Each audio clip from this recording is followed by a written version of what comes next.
Yesterday, the Treasury Department announced that it will need to borrow $493 billion in the first 3 months of 2009, the highest amount ever borrowed in the first quarter. This is on top of the record debt racked up in the last quarter of 2008, $569 billion. It's important to emphasize here that the only money the federal government has is that which it takes from tax-paying citizens or borrows from foreign countries. We have never in the history of our nation taken on this much debt this quickly. For those keeping track at home, that's $1,062 billion in 6 months.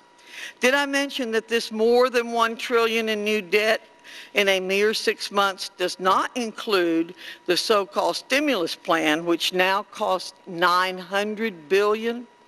Folks, the federal government is broke. Every single dollar of new spending is added to our national debt. And how do we pay back this debt? That's easy. New taxes, higher taxes. In the meantime, we keep hearing how this borrow and spend stimulus plan is going to quickly create jobs. How does upgrading the Department of Agriculture's computers create jobs quickly? Or $650 million for DTV coupons? Or $1 billion for census follow-up in 2010? Or $7 billion for a GSA fund that is already running a surplus? Well, this kind of spending doesn't create jobs, it creates debt. It has no business in legislation billed as job creating. Some of this spending may actually have merit, but it belongs in the budget process, not tacked onto a must-pass bill because it couldn't stand a chance in the actual budget. This kind of backroom deal-making and wasteful spending is just the kind of Washington business as usual that Americans are tired of. If we're going to have an economic recovery package, let's do it right. Despite our colleagues on the other side of the aisle saying we do not have a plan, Republicans have proposed a package of tax relief and unemployment assistance that will create twice the jobs at half the cost.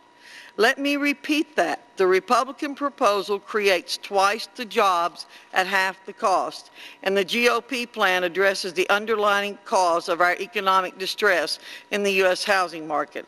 I want to thank my colleague from Virginia, Eric Cantor, for helping to spearhead this plan and for setting up a helpful website that discusses the Republican Economic Recovery Plan at republicanwhip.house.gov. This plan will help small businesses start hiring and will get the housing market moving again. And it acknowledges that every dollar the government borrows today must be paid back by our children, grandchildren, and great-grandchildren tomorrow.